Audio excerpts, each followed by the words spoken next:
My name is Feisty Saint, and we have one heck of a stream today. We are doing a celebratory stream of hitting our first follower goal. I set it at 10 the first time that I started streaming, and we have hit that, I believe, as of early last week.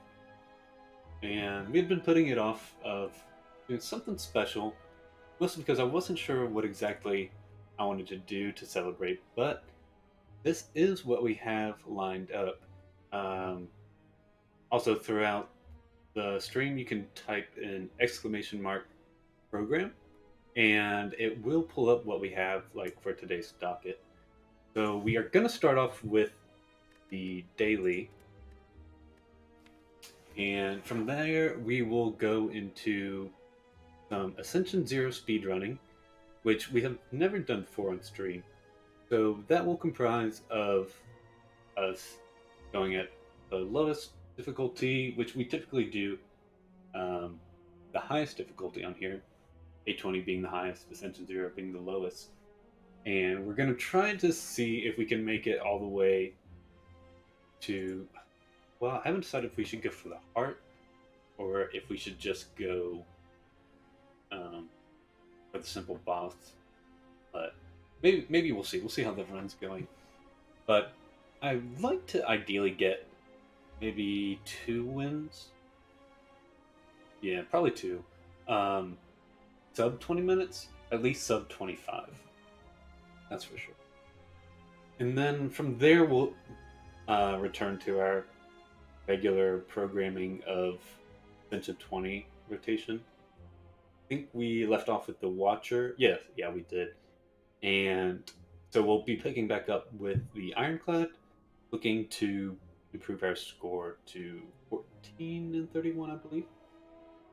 So, without further ado, let's get started. Today's daily, we will be playing with the Silent. Start with a random deck of 50 cards. We have no choice in the matter. The map contains only one path, and that the question mark rooms can now contain elites, but they are also more likely to contain treasure rooms. Let's see what we can get going.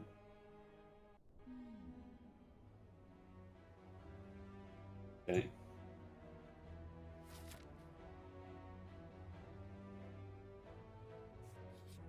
Let's also just go ahead and take a look at our deck here. So immediately we see definitely some poison and shivs. I'm gonna lean either way. It probably won't matter as far as deck building goes, just because we have so many cards that we're probably not gonna see them one way or another.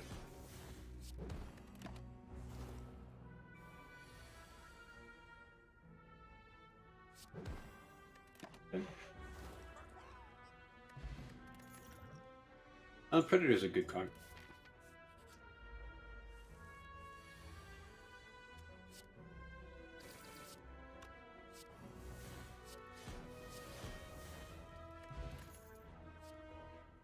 Dagger throw. Discard mechanics are typically good.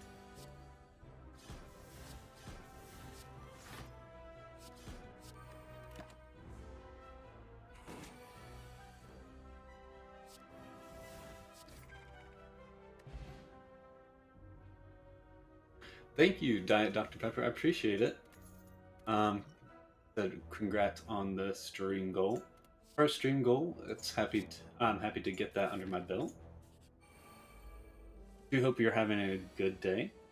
Today is, of course, a very special stream in celebration of that, where we have, of course, a giveaway later on. I think I'll probably do it after maybe one of the first speedrun attempts.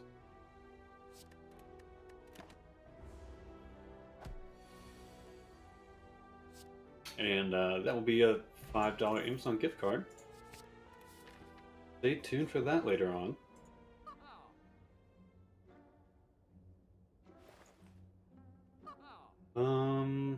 Maybe Sneaky Strike. I don't know if we have enough draw to make it. Probably not, so just Acro. Is there a card remove that we definitely want?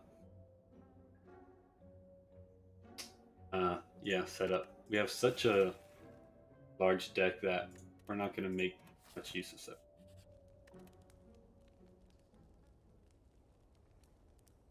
Oh, hey, Aaron. Hope you're doing well. Thank you for checking me out.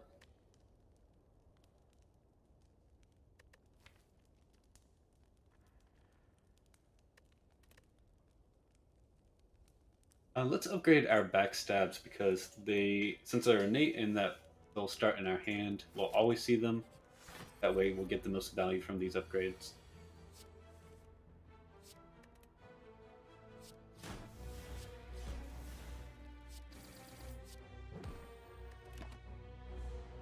Hope you're excuse me. Hope you're doing well, bud. Do you ever play any Slay the Spire, or is this your first time viewing?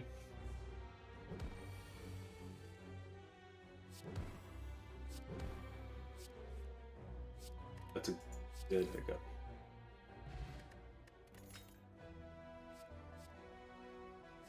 Maybe flechettes. Probably just piercing whale. Solid defense. And we should go a little bit faster if we're gonna fit everything into our stream today, as well as try to get the bonus from this daily. Maybe poison.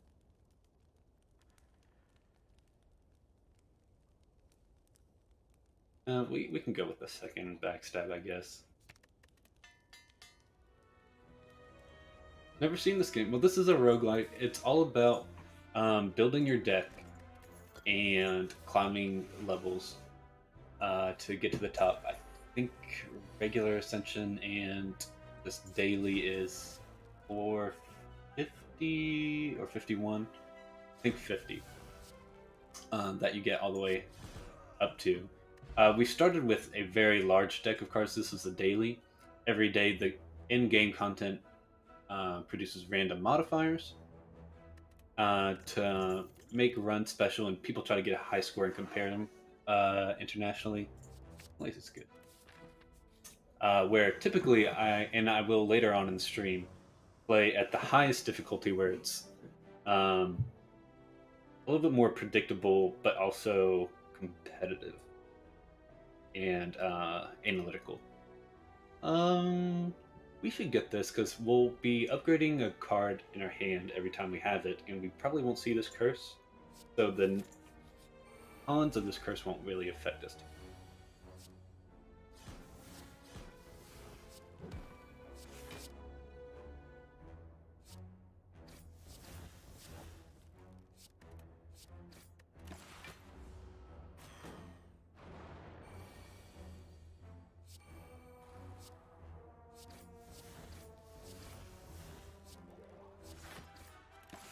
And for just tuning in, this is basically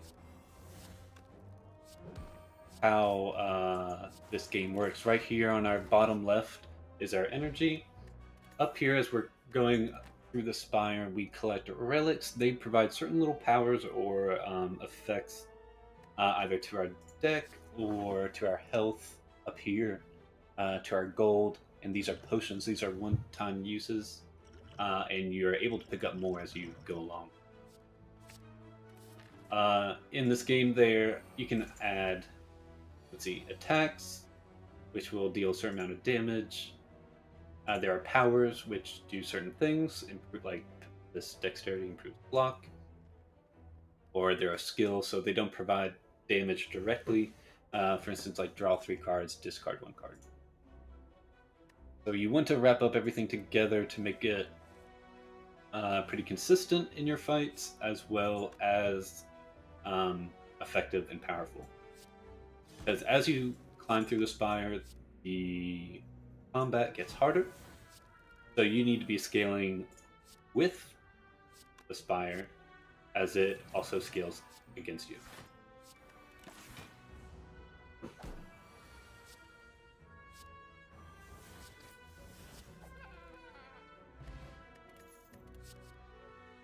Dagger spray is good.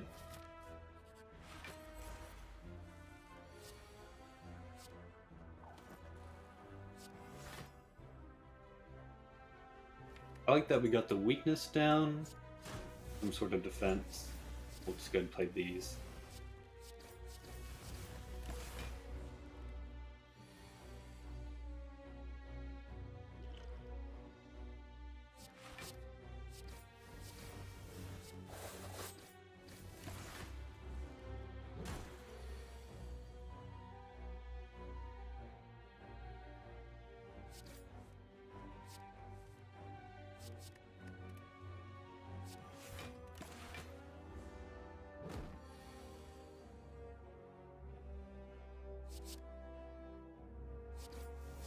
So far, our deck has done a pretty good job at dealing damage.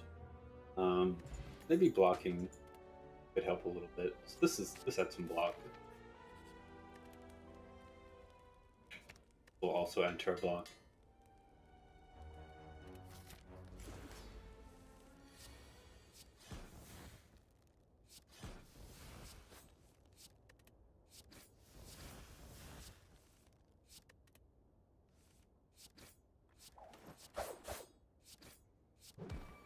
So that was pretty good turn one. Dealt a lot of damage, literally of that you are typical to deal to.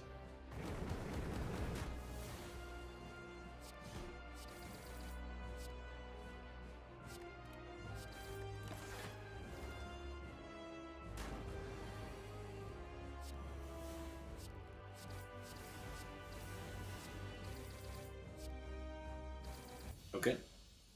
Pretty good Act 1. Adrenaline will also help us draw all the time. Kind of provides us with some energy cheating. I think Adrenaline will do better. Very interesting choice we can get. First key, every time we see a chest and choose to click on it, we'll add a curse to our deck. Curses will not be as impactful since we have such a large deck, we're less likely to see curses. So the negative side of this energy relic is practically negated. We could just add 3 relics up here.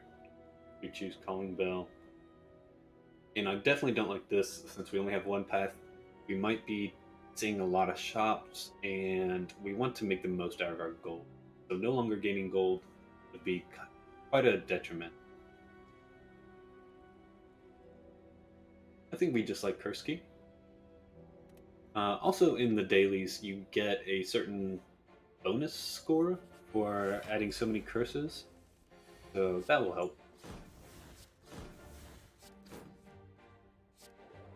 Let's play both these powers.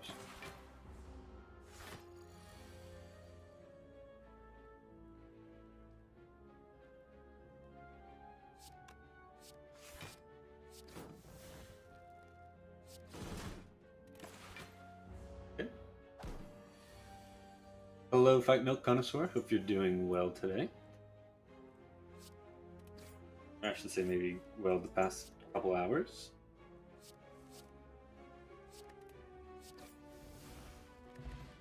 We have just started this celebratory stream, and we are doing the daily today.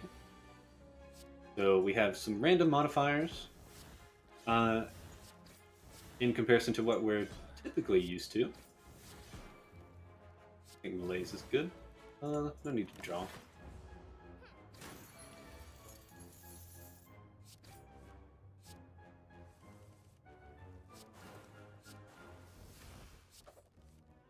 Go, we can end the fight.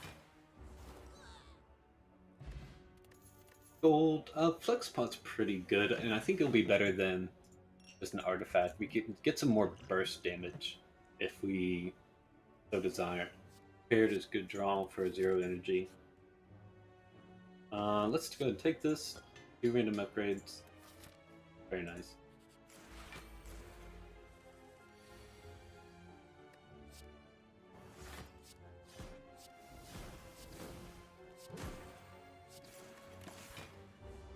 We're definitely bursting with damage. I think the only thing that we might want to worry about is our consistency. Let's see, -3.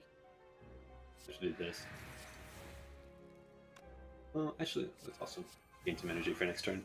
Our consistency of blocking is very scattered. We can do it well at times, so it is inconsistent, yet sometimes strong.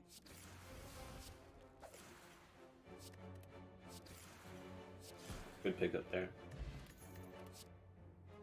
Backflip is draw and block. Oof. We're taking damage every time we play a card for this hand. And we do want to play all our cards, unfortunately. So we'll take some extra damage.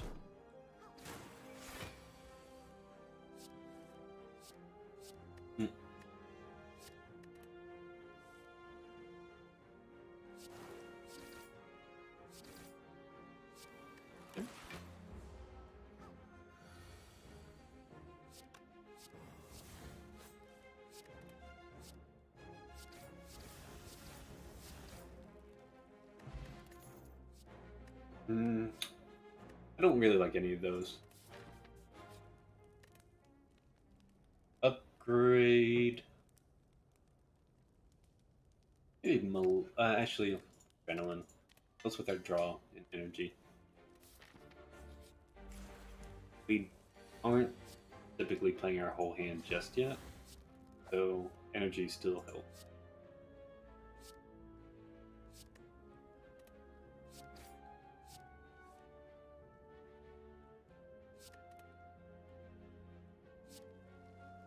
This could deal 40 if we do flex plot, be 8 times 5. But with the boot, it will make it 5 times 5 already. I'm happy to take 15 then.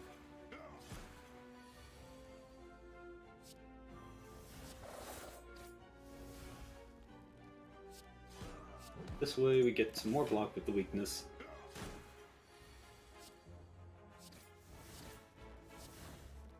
Ooh, and this should kill. Yeah. It's important to play all the strikes that we see in our hand instead of just letting poison kill the enemy. You want to finish out the fights because we can add to this Nunchaku counter every time you play 10 attacks to gain an energy. So if we, and let me elaborate, the number carries over across combat, so it's best to set it up to a high number, like 8 or 9, where then you could proc it early your next combat and get the usage out of it. Get a little bit more bang for your buck.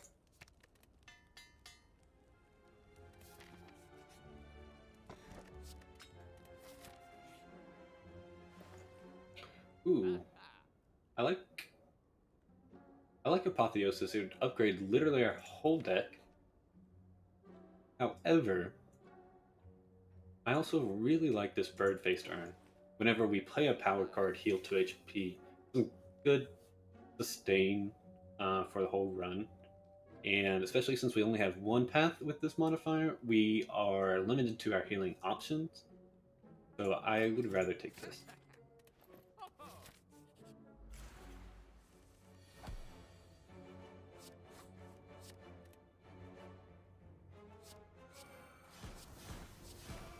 This enemy is going to randomize cost of the cards that we draw, so we're no longer consistent with what they typically equate to. Will be random.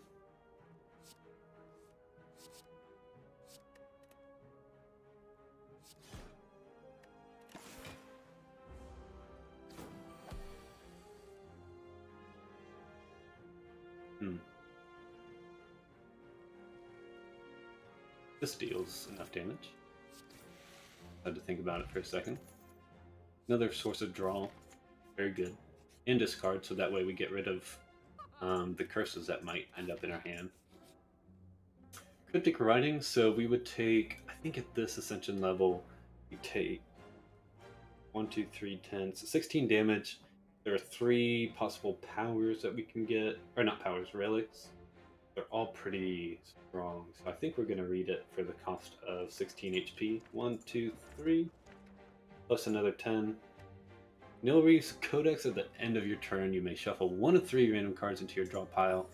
This the cards added by Nilri's do not carry across combat, but they are good.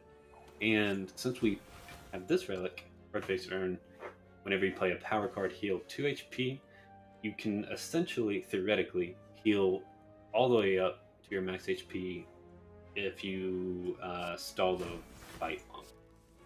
Which might be kind of difficult to do, but it is theoretical. Here we are just going.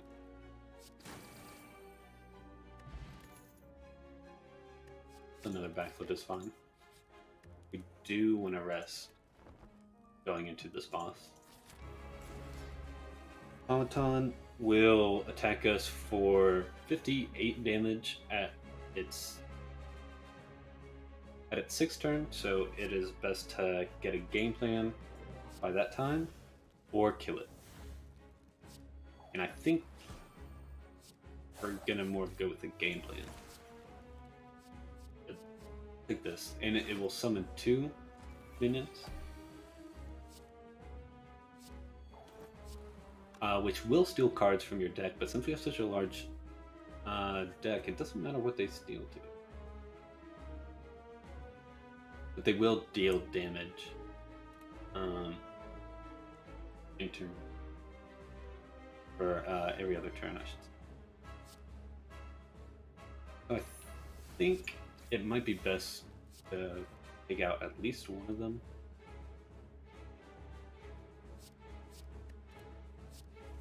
Keep spinning.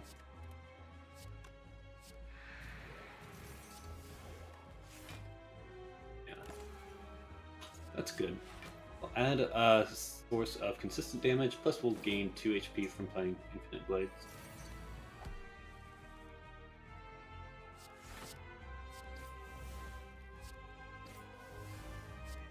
Just keep on. Accuracy is good.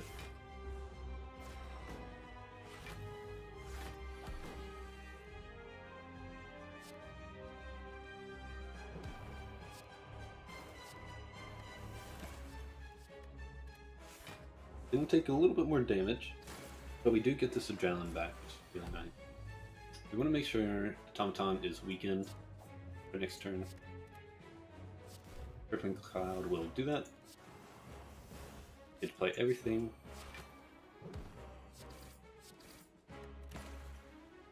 Never gonna play Grand Finale because we'll never see the bottom of our draw pile, at least not consistently.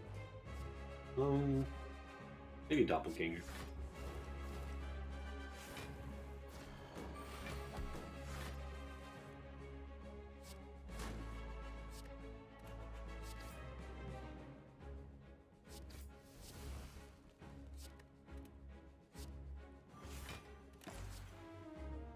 Venom is good.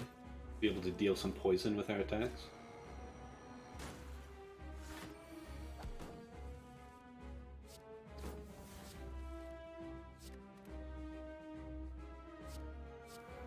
And some nice heal there.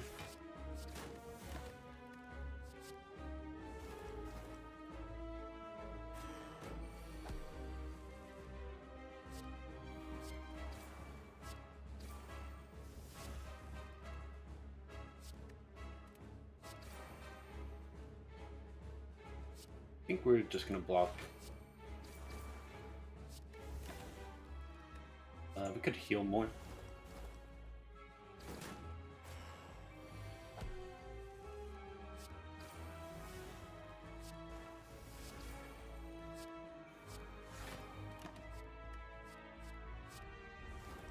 And Automaton will be dead from the poison that we've already inflicted it. Very nice. We have conquered Act 2. We already have a liquid bronze. I don't want to take a second one over our other potions. Wraith form is very nice. Gain 2 intangibility. Intangibility reduces all damage taken and HP loss to 1. Snecko, I don't think I like this. Even though it provides a great source of draw, we have a lot of zero cost cards. So seeing those that randomly assigned like 1 to 3 costs would really interfere with what we're doing. Also, Empty Cage removing 2 cards doesn't do too much for us since we have 70 cards. So let's just go with this. Some basic max HP, upgrade, and potion choice. Probably have to pass on. I like Bouncing Flask. We'll keep on going.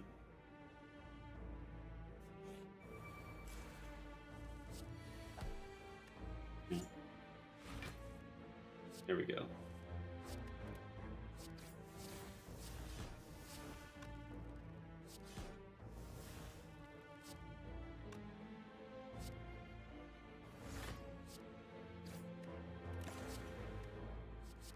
Predator is a very good card when you have more than 3 energy.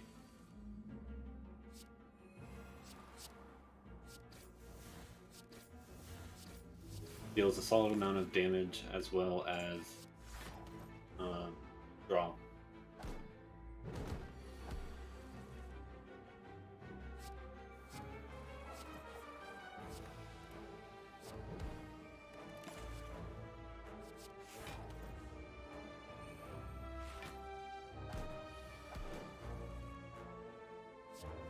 Good draw here.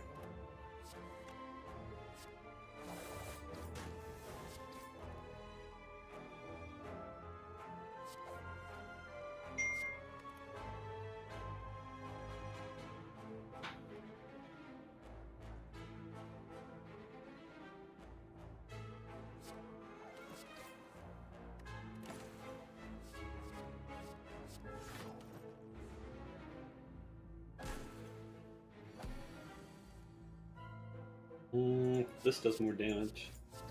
Probably didn't matter, but could end it. Don't want any of those.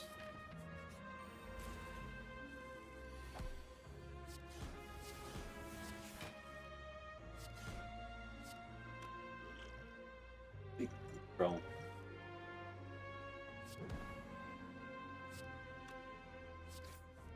Oh. I don't think any of that will matter. See if we can draw a power to heal. We don't.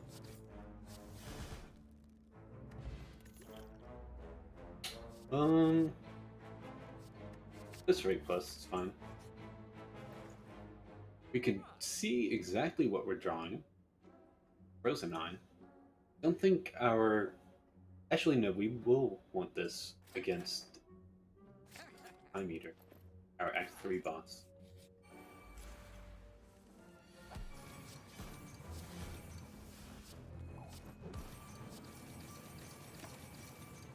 Transient notably deals damage every turn, ramped up by 10, and that damage is lowered by the amount of damage dealt to it. So every time you play an attack, its incoming damage is lowered, as well as the poison that is afflicted will take place at the beginning of its turn, and its attack is thus.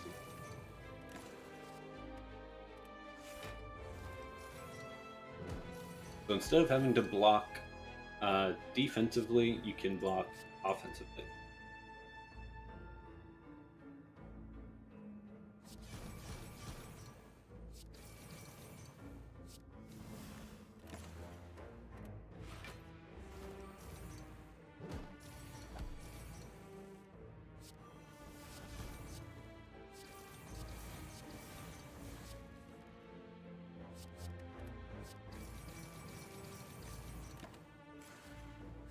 And it isn't indefinite, he's only around these amount of turns.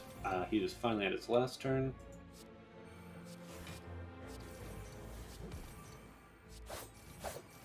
We're actually gonna deal... Are we gonna take damage? Use this skill bot. We should have started with it, but...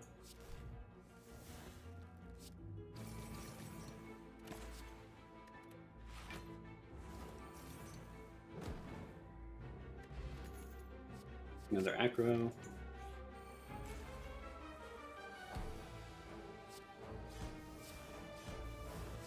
Spikers, we have to be careful when we attack them, because they will deal damage back. Playing these skills will help us avoid the damaging. So that's a way to deal damage indirectly.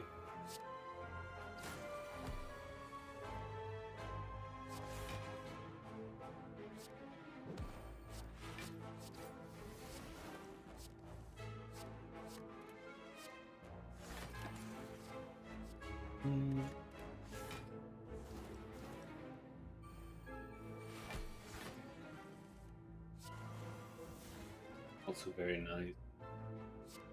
Draw some. I'm not gonna play that. And okay. Thousand Cuts is also an indirect way to deal damage. Take one here. Doesn't really matter by now though.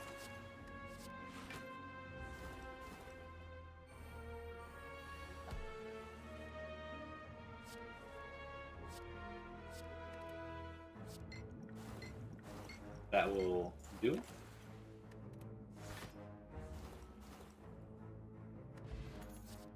Don't want those. We are smithing something. Maybe Catalyst. If we ever see it. Could make a difference.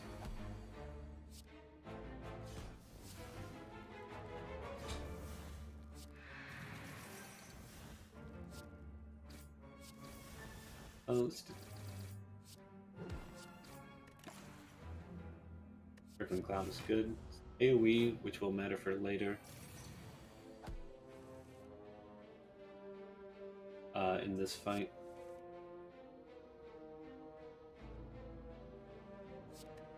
I think we want to flex one. See if we can deal enough damage. No, we're not gonna. Look strong.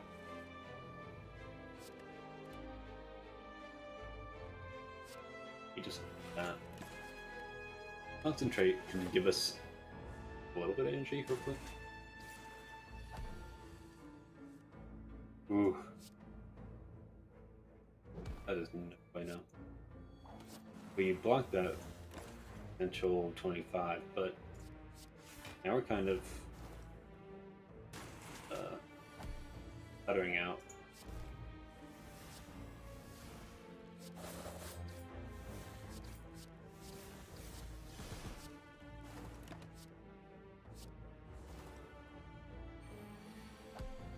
Three damage, and we get it.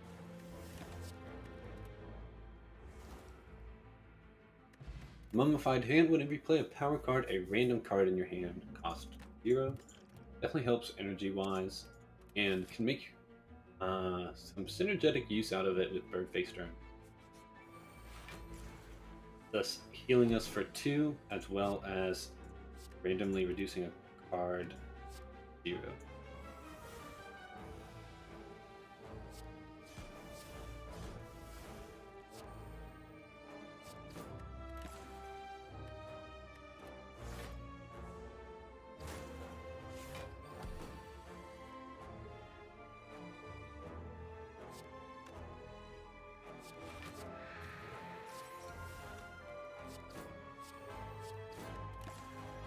Acro's good again.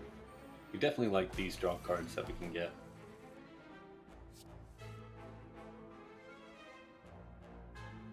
Don't want Dagger Spring.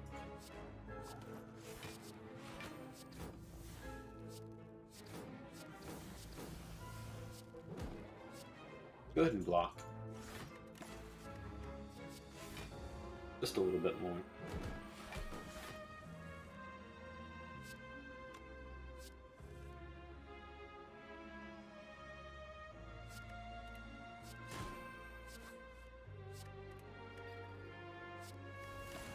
Definitely want to be playing our powers if we see them, because we could use some help.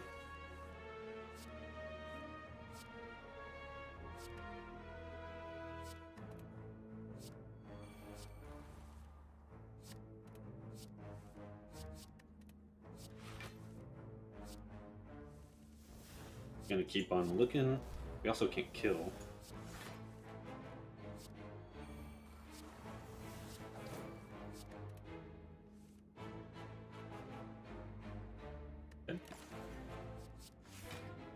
That will heal us. And we can just fight with this.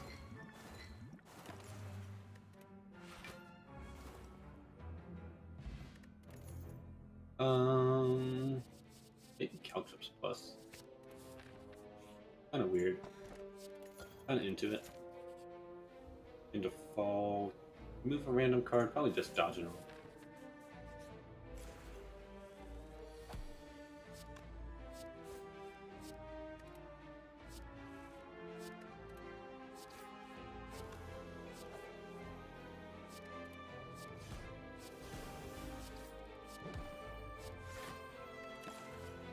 Well, Light Plains is good. We get to keep the cards that we draw.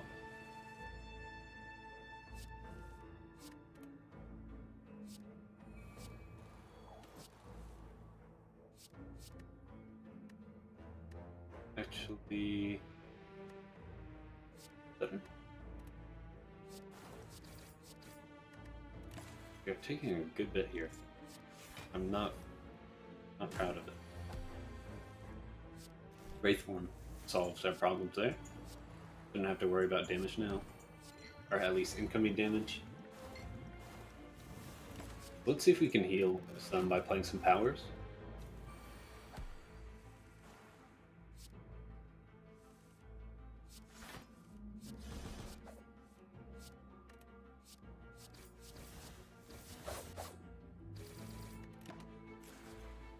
Escape Blame's draw, I guess.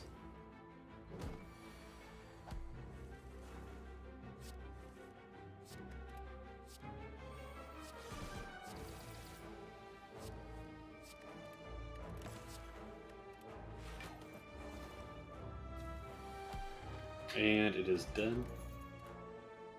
Venom? Yeah. Draw.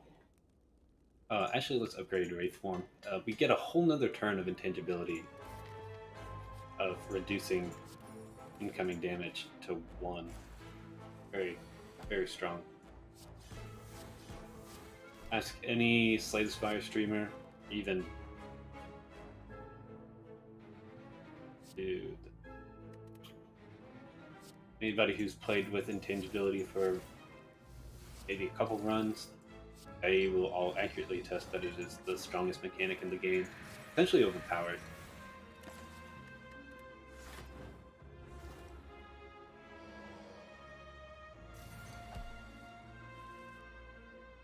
See? That was a good turn for it to show off there.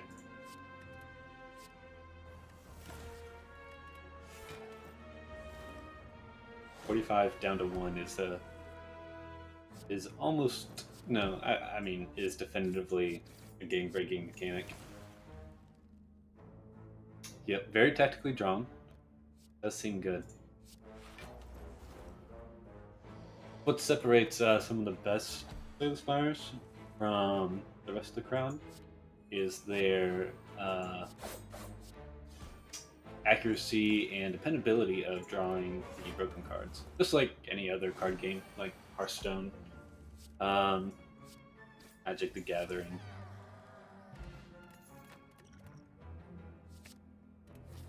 So on and so on. Another card to Smith. I think it's just going to be draw. Actually, Malaise kind of does exactly what we were just talking about with intangibility. It causes the enemy to lose 1 more strength and 1 more weakness. So, another form of like indirect block. Very valuable. And we draw turn 1 here, so we can cause Time Eater lose 7 strength. Go ahead and play these. And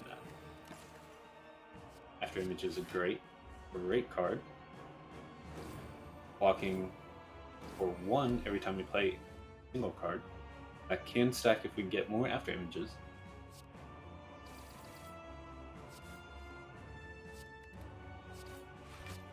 Time Eater does stop your turn automatically once you play 12 cards, and then buffs itself and thus attacks or continues whatever its intent was.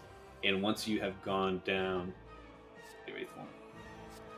once you have attacked Time Eater to half of its health, it will take a turn to reset it all the way up to whatever precisely half is, and cleanse itself of any debuffs that you may have afflicted upon it. So you could either potentially burst all the way down from half of 456 would be 228. You could either deal more than 228 damage in this fight at once, or proc it at halfway, let it reset, and then continue fighting against it as you were. And we do not have the ability with our deck to burst, so we are going to have to proc it. 1,000 cuts is pretty nice.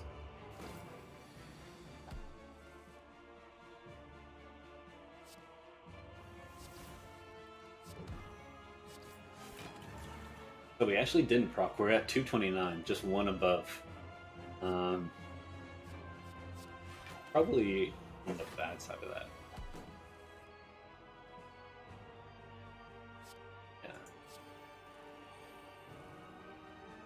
Let's use our attack potion. Okay, that did nothing.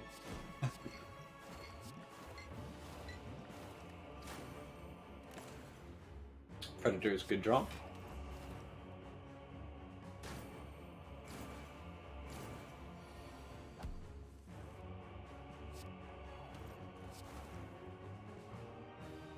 No need to play this because it will just cleanse itself of the minus strength debuff.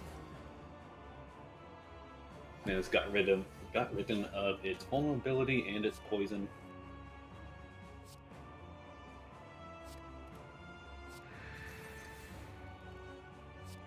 Heal. And even though we won't play any of these shivs, it will proc it this turn, and that way we don't have to just play one card next turn.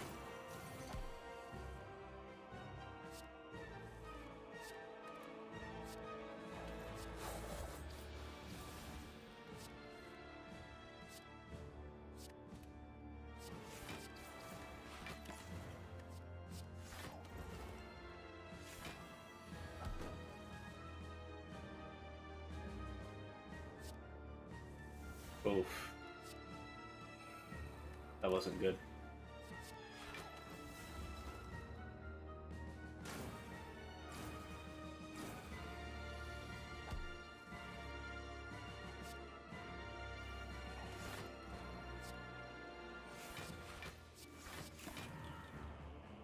Big backflip.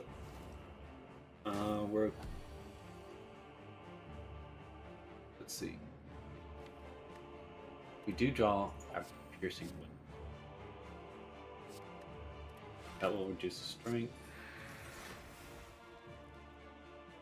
Make it weak too. Yeah, we have.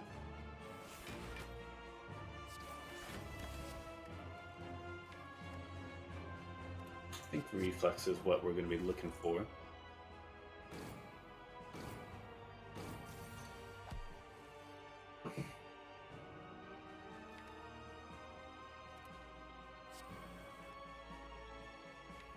So we want our Piercing Whale again. We will discard Reflex. We draw 2 more cards.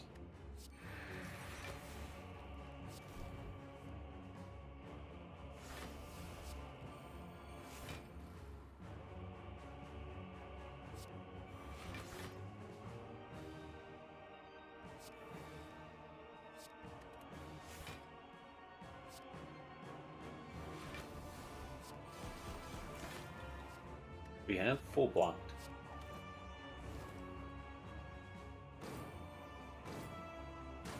Ooh, okay. Very nice.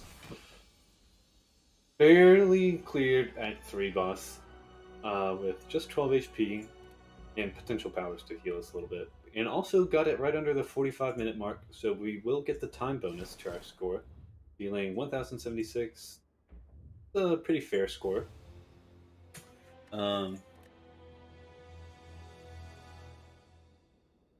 Yeah, we could have faced a few more elites and bosses without taking damage.